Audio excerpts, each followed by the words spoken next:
Zdravím všetkých pri ďalšom videu.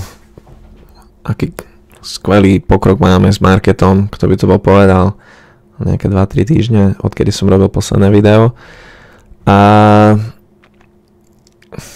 až som v dojatí.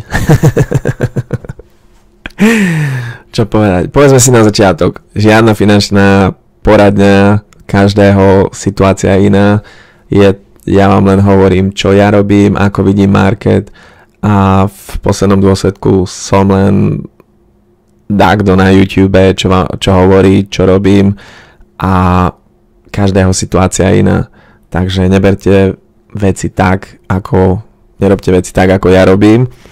A v prípade, že by ste chceli, odporúčam moje eToro portfólio. Mám 112 followers v poslednom čase. Rastú followers, ale snažím sa mať copies a verím tomu, že raz dosiahnem veľké číslo, že by som mal pod sebou finančnú hodnotu okolo, povedzme si 100 miliónov, veď čo je to? To je asi to by bol veľký úspech, veľký milestone a keď dosiahnem, verím, že nie len časovo, je to len časovo, stane sa to, verím tomu. A moje portfólio poznáte, takže poďme na to, ako vidím celý market, čo sa deje momentálne. A neviem, čo som vám spomínal, som otvoril DXY, Dollar Index a v podstate na vrchu, keď sme boli okolo 104,8, kde tu som chytil v podstate vrch na tejto candle 14. februára. Myslím, že to aj ukáže 14. február, kde sme 13. Takže 13. februára. Takže tu hore som chytil. Našťastie. A aký som mal dôvod k tomu, možno som hovoril, keď si pozrieme Fibonacci retracement od tohto vrchu po spodok, tak nám to akurát vychádza, aký zázrak, ne? Tak nám to vychádza akurát z touto support a teoretický resistance, lebo máme dlhodobý trend smerom dole z 22. Tu sme mali resistance, aj to sme prešli a tu sme tiež chytili. Takže nebol to žiadny fluk, nebol to žiaden zázrak, že som to chytil a už myslím, že od začiatku februára som pozeral, že tu budem shortovať dolár. Veľmi do týchto vecí sa nechytám, čo sa týka dolár, olej, zlato, ako commodities, lebo je menší poplatok, keď si pozrieme, je menší poplatok za to, lebo si požičiavam peniaze, toto je na leverage, lebo minimálna hodnota je $1000, že by som otvoril a za to, že mám peniaze inde, tak ale malý poplatok je, takže je to v pohode.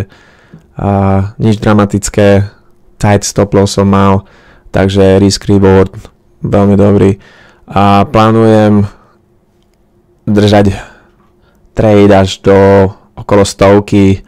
Je pravdepodobné, že pôjdeme kde len do polovice asi a naspäť sa odrazíme. Všetko bude záležať asi od CPI, ako sa bude odohrávať hodnota, ako sa budú veci mať v Amerike a vo svete, ale zatiaľ stop loss mám vysoko, trade som otvoril vysoko, takže mám stále dobrú leeway. A ak vám mám pravdu povedať, z môjho hľadiska by sme potrebovali zavrieť tento týždeň aspoň nižšie, ako sme ho otvorili, lebo pokiaľ človek chce pozrieť na bullish setup, tak sme na tom perfektne. Sme sa odrazili od stovky moving average a pokračujeme hore. A táto biela moving average je nad 25, to znamená, že môžeme pokračovať stále s momentom. Ale setup je setup, takže dvojitá resistance tu bola na tejto hodnote a pokiaľ neprerazíme cez túto dlhodobú trendline resistance, tak stále som v podstate bearish na dolár. Dňová, tá vyzerá ako lepšie, aj keď stále je setup, že sme nad 100 moving average, nad 25. Takže teraz to bude tight, keď by sme sa dostali. Stále môžeme ešte otestovať túto trendline. Nemyslím, že by sme push above, že by sme išli až na 105 a stáde sa vrátili naspäť. Aj to je možné, lebo určite vedia, market makers vedia, kto kde má stop loss, to znamená, že kto shortuje, tak má stop loss tesne nad touto hodnotou. Takže taký wick, ako sme mali tu, alebo ako sme mali tu tento wick, to je, že by zastavil trady, ktoré sú otvorené a zastavil ľudí, zobral peniaze a pokračujeme ďalej v tejto hre. Takže pokiaľ by sme zišli nižšie na tých 103,50, tak by to bol skvelý signál, lebo potom biela by sa prehodila pod 25 a pokiaľ by klesneme na dennej pod 100 moving average, tak to bude skvelý signál. Keď si pozrieme 4-hodinová a pôsobí ako resistance momentálne. Takže zatiaľ sledujem tam. Trade mám stále otvorený. Stop loss mám tesne nad pozíciou, ktorú som otvoril, takže mám 19 centov v mínuse, pokiaľ ma vynuluje nejaký vík alebo sa obratí situácia. Takže neriešim to, je to pár drobných a je to skvelý setup. A týmto pádom sa pozrieme na gold, lebo gold, dolár traduje opačne a momentálne sme v tejto range na gold, je to bullish pattern, môžete sa pozrieť, že je to bull flag, push up, consolidation, going down a pokiaľ by sme prerazili nad túto trendline, tak by sme pravdepodobne išli na 2070. Pokiaľ zavrieme na dennej, týždennej nad 2070, čo by bolo úplne perfektné pre mňa, tak je to perfektné. Tiež je to otázka času z môjho názoru. Aj keď momentálne sme v takej market je viac risky, peniaze sa rozhadzujú do risky assets, to znamená, že každý chce rýchlo zarobiť rýchle peniaze, over optimism, každý je natešený, každý hádže peniaze na hociaký stok alebo hociaké krypto a zarobí peniaze, tak v takomto environmente zlato nepôsobí až tak dobre. A keď si hovoríme o zlate, nemôžeme vynechať miners, to sú GDX, GDXJ a dlhodobo som bullish na minus. Je len otázka času, keď zlato zavrie nad 2070 a pôjdeme vyššie, minery peniaze pôjdu do minerov bez debaty. Budú naháňať market, lebo momentálne nikto nechce byť v minus. Každý vybere peniaze z minerov a dáva ich do risky assets, to sú skôr také safe assets a tiež krásny bullish pattern, ale musíme sa dostať cez túto trendline, aby sme potvrdili a v podstate cez predchádzajúcu high 43 na GDXJ, takže máme dlhú cestu pred sebou na zlate, by som povedal, ale ako viete, mám Baragold, GDX, GDXJ, mínusové overall, ale som v pohode s tým. By ste neverili, ako rýchlo sa vie otočiť z mínusu na plus. Keď si pozriete ešte včera preščerom som bol v Doge, som bol v mínuse, a Uni som bol v mínuse, tam som stále, ale bol som okolo, $200 alebo koľko. Takže veci sa hýbu rýchlo, keď sa hýbu. A za to som není ako vystresovaný, alebo v podstate som zvyknutý na to mať. A keď si pozriete, mám portfólio, mám $700, 700, skoro $800 loss v mínuse pozície, to znamená, že viacej pozícií mám v mínuse ako v pluse. Som úplne s tým v pohode, lebo som pretransferoval, pomenil som, ako viete, pozície a today mám $730 v podstate v pluse, čo som zarobil tento rok. Si môžete pozrieť 1.1. do 29.2. Takže som na skvelom track. A ako som prešiel cez bear markets s kryptom, odkedy som začal, a či už moja skúsenosť na začiatku, jak som stratil kopec peňazí vtedy, okolo, ja neviem, 10 000 alebo dačo také. Mám video, kľudne si pozrite, není to žiadna sranda, je to stres. Kto by nechcel stratiť 10 000? Pardon. A naučite sa žiť, naučite sa v pohode prejsť tým marketom, že viete, že ste teraz v mínuse. Ja neviem, 2-3 roky dozadu som bol, asi 2 roky dozadu som bol, alebo 3 roky dozadu som bol v pluse 4 000. Takže to pre mňa osobne je to úplne v pohode. Som s tým vyrovnaný, nerobím somariny, nehádžem peniaze bezhlavo, investujem, aj keď občas sa mi to vždy podarí, ale minimalizujem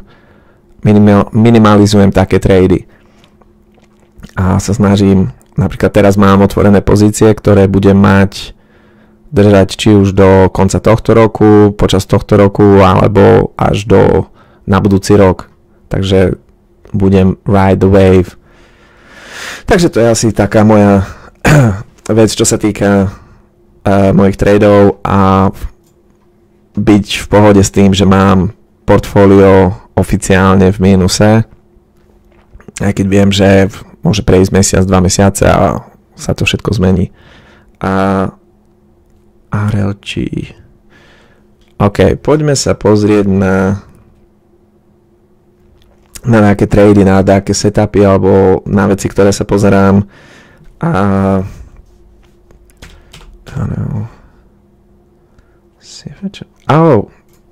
Krypto. Rád by som vám povedal o krypte. This one. AXEC. Skvelé krypto. Ide hore. Ktoré krypto nejde hore. Len podľa predchádzajúcich patentov si pozrite, čo spraví. Jeden deň, kedy ide masívne hore, a pokiaľ nechytíte tento jeden deň a neodídete z tradu, tak je možné, že budete držať zase coin aj cestou naspäť a dúfať na ďalší week. Nebuďte pažraví, nebuďte greedy. Je možné, že sa dostaneme na $20? Úplne, všetko je možné. Krypto je stále neregulované, v podstate stále sú tam neregulované exchanges, ktoré wash trade a cena môže vybehnúť, vyspajknúť úplne masívne v rámci jedného dňa a potom sa tam už nikdy nedostať. Takže majte plán, dajte si, myslím, stále na TradingView, aj keď nemáte oficiálnu, keď si nezaplatíte premium, ako viete, ja nemám premium, vždy môžete nastaviť asi 5 alebo pár týchto notification, to znamená, že keď cena sa dostane na danú hodnotu, tak vám príde správa na e-mail, alebo myslím, že na e-mail, kde ste zaregistrovaní cez na TradingView. Takže využite to, majete pripravené krypto, že máte access k nemu a nebuďte pážraví, lebo nie je nič horšie ako vidieť. Samozrejme, každé krypto je iné, ale z osobnej skúsenosti majte plán, či už predáte, ja neviem, polovicu, štvrťku, majte exit plán, ako sa hovorí po našom. A to som len chcel, taká menšia pripomienka. Ďalšia vec, Sedge. Ako viete, tu som bol v trade, potom som exit, potom sme mali veľký push a už ďalej som do neho nešiel. Mám v pláne, ako viete, čo ide dole, môže vždy dole, čo je lacné, vždy môže byť lacnejšie. Nechytám, pozerám a plán môže byť, keď sa dostane tu okolo tejto hodnoty, určite na malý bounce a skočím zase do tradu, ale inak to nechávam na pokoji až kým mi to dačo neukáže. Minulé video som hovoril o tomto stoku SPWO. Žiaľ, bol to fake out. Prešli sme cez line, ale sme sa vrátili naspäť, čo je dosť bearish signál. Zatvoril som také trady z toho, keď si pozrieme histórii, 2 trady som zavrel, čo boli, jeden bol v pluse a druhý bol na zero, takže ten som zavrel, že by som znížil otvorenosť, v ktorú mám na trade. Myslím, že som v mínuse teraz.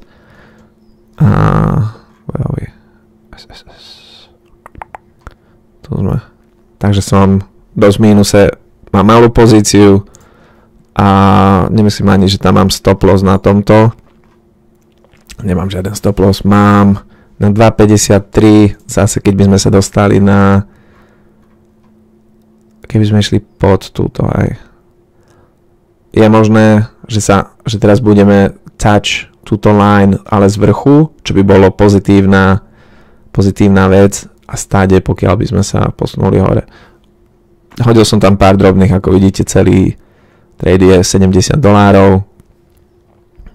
Momentálne mi to nechýba, som v pohode. Hej, mal by som mať pravdepodobne stop loss, možno tento zavriem, že nechám to na pokoji a tieto dva, keď pôjdu hore, tak pôjdu hore. Moc som nad tým nerozmýšľal, asi by som mohol.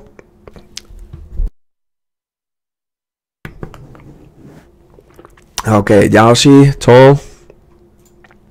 Education, čínska spoločnosť, ide hore. Myslím, že tento ste minuli krásny push above 100, retest 100 a push higher up. Kam sa dostaneme teraz? Ťažko povedať. Tu vidím dobrú resistance, že okolo 21, myslím, že mám aj nastavený target, toll 17,95 a 18. Takže pod. Vždy dávam pod. Zase. Nechcem byť greedy, keď sa dostaneme tu, som spokojný a keď si zoberieme, tak to ide aj stade. Takže je možné, že sa dostaneme sem, tiež okolo 18 korún, dolárov. Stade sa odrazíme naspäť dole, čo by som zase rebuy. Keď sa nedostaneme dole, kašlem na to, pozerám na iné veci. Ako viete, som tu na to, aby som zobral peniaze z marketu, nie na to, aby som bol dáko attached, že to je, že verím tejto stránke, verím tomuto produktu a dávam všetky peniaze do toho a pôjdeme naspäť, ja neviem, na $80. Bez šance. Kašlem na to. Zoberiem peniaze, som vďačný, move on. Posun sa ďalej. TEF a Telecommunications. Dobrý setup, triangle. Kam sa dostaneme, stále to stále hover, resistance. Keď sa prerazíme stále to, buď pôjdeme dole, alebo pôjdeme hore. Osobne povedané, ako vidíte, curve, stále robíme high.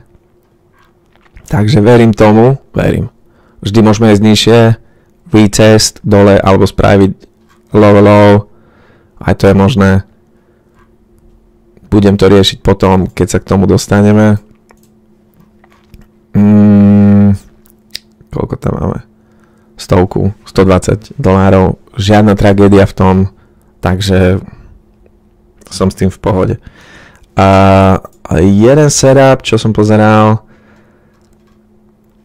máme Vodafone, ktorý sa mi ľúbi, spodok sme chytili a mali sme Recest, toto sme na monthly, keď pojeme na weekly, na týždennú, malý, veľmi malý, ale predsa, ako vidíte, tu sme na 8.15 RSI sme spravili slightly, trošku sme spravili. Není dramatická, ale kúsok je. Sme spravili low, to znamená, že táto nízko, čo je, candlestick, je vyššie ako tieto dve, ale RSI nám robí silnejší move, to znamená, že máme high.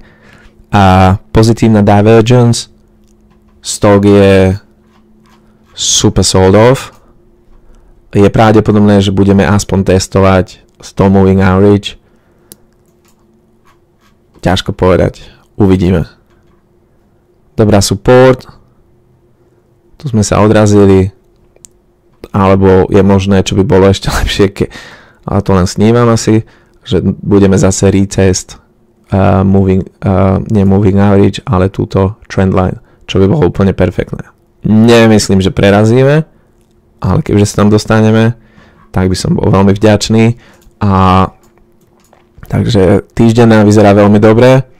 Uvidíme, kam sa dostaneme. Musíme samozrejme, že najprv spraviť high, prejsť cez previous resistance, čo sme mali. Keď si tak pozriete od februára 2014 ideme len smerom dole. Takže šanca, že pôjdeme teraz hore, je skôr menšia, by som povedal, že je možno len 30%, ako oproti tomu, že toto je spodok a od teraz ideme len hore. Nie. Treba byť realista. Toto sme mali do bubble 2000. No, ešte som bol mladý, pekný a slobodný. A je veľa akcií, veľa stokov, ktoré od tohto 2020 bubble sú oveľa nižšie. Či už každá jedna spoločnosť, čo mala hocičo spoločné s telekomunikáciou, s internetom vtedy, s počítačmi, mnohí sú tu dole. Nehovorím, že každá, ale väčšina. Takisto ako banky boli v 2008 úplne preplatené, tak mnoho bank z toho času z 2008 sú tiež v podstate vypredané a idú len dole. Takže to je taký setup, na ktorý sa pozerám, Vodafone. A uvidíme, čo nám prinesie, čo nám povie. A budem sledovať accordingly, ako sa budeme diať, ako sa čas pôjde a budeme pozerať. Jedna vec, ktorá sa mi ľúbi tiež, je ZIM, shipping container, shipping. Sme sa dostali krásny setup sme na týždeň, to znamená, že čím väčší časové pásmo máte, o to dlhšie move môžete očakávať. A sme nad 50 RSI, skvelé, sme prerazili cez, big push up, coming down, retest, ako vidíte stále držíme nad a pokiaľ neprerazíme, by som povedal, že pokiaľ nezatvoríme okolo tuto 11.40, tak sme v pohode. A ak by som mal povedať, tak kľudne môžeme retest a po tých do 50% retracement môžeme vždy prísť. Pokiaľ by sme zatvorili nižšie, už by to bolo väčšie riziko a takže osobne celkovo ship, ZIM, shipping, ship tiež, tiež shipping company a to isté, vypredaný, tiež sme na týždennej, sme nad 25 moving average, takže som aj v tomto trade, šip. A tiež nemám veľké pozície v nich, ale na čo som? Šip a malá pozícia $20 a myslím, že si máme ešte nižšie.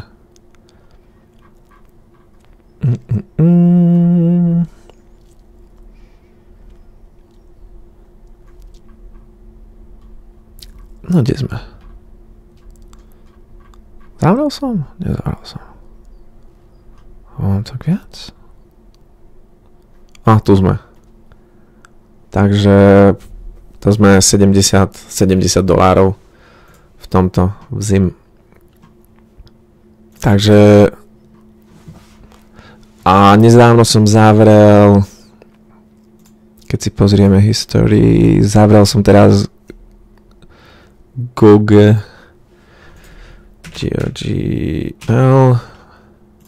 tiež shipping company, zavrel som na 11.50 myslím, tak som dal target a 11.46 tiež z high po low, z tejto vysokej na túto nízku sme na týždennej a 50% je 11.70 som očakával, tu máte resistance, prešli sme až po 0.61 retracement a teraz pull down. Takto kľudne môžeme prísť až na 16.40, nič nie je nemožné. Realistically toto vyzerá ako blow off top, ťažko povedať, earnings mali skvelé, vyzerá tak, ale osobne preplatený movement bol dosť vysoký, dosť rýchlo a tak som zavrel trade. Keď by sme sa vrátili zase naspäť ku dákej pozícii, tak potom pravdepodobne by som re-enter, ale momentálne to neriešim. Takže to je asi moja pozícia z shipping companies. Jednu vec, olej. Pozrime sa na olej. Olej. Dúfam, že všetci sa máte skvelé. Olej. Nebudem vám klamať, ale vyzerá viac pozitívne ako negatívne. Čo nie je dobré, lebo olej, keď je vysoká cena, to je inflation a nie je to až tak dobré. S olejom kľudne môžeme ísť až po $84. Tu by som asi shortoval, keď by sme sa dostali na túto cenu, takisto ako som s dolárom dal short na 84, aby to tiež bolo s touto line, support, máte wick, support touto cestou a tu, kebyže sa dostaneme na $85, stále to by som otvoril short, vložil by som tam peniaze a by sme videli, že čo sa stane. Prečo? Keď sa pozrieme z tejto vysokej, dáte na nízku, tu sa dostaneme a tiež okolo 50%. Záleží. Aj keď by sme zobrali z tejto vysokej po túto, tak myslím, že je to priamo na polovici. Ako by sa hovorilo, you get the picture. Úplne resistance. To znamená, že pozerať na tie body jednoduché. Nemusí držať, môže preraziť, ale máte väčšiu šancu, že trade vám vyjde. A keď by sme sa dostali či už tu na $85, alebo cena sa bude naťahovať a dostaneme sa sem, vedie to len pár mesiacov, a dostaneme sa sem na $80, aj to je možné. Stále to by som otvoril short. A potom by bolo dosť také väčšiu leeway by ste si museli nechať, lebo je možné, že by ste dostali až na $85. Potom by som asi v strede kde tu na 83 dal setup, order a nechal tak. Keď sa dostaneme, tak sa dostaneme, keď sa nedostaneme, tak sa nedostaneme. Chvíľu počká, že cena by hover around tuto, na tejto sume a jak by sme začali klesať, tak potom by ste mohli dať nad ten daný najvyšší wick, ktorý bol v ten čas. Takže asi tak.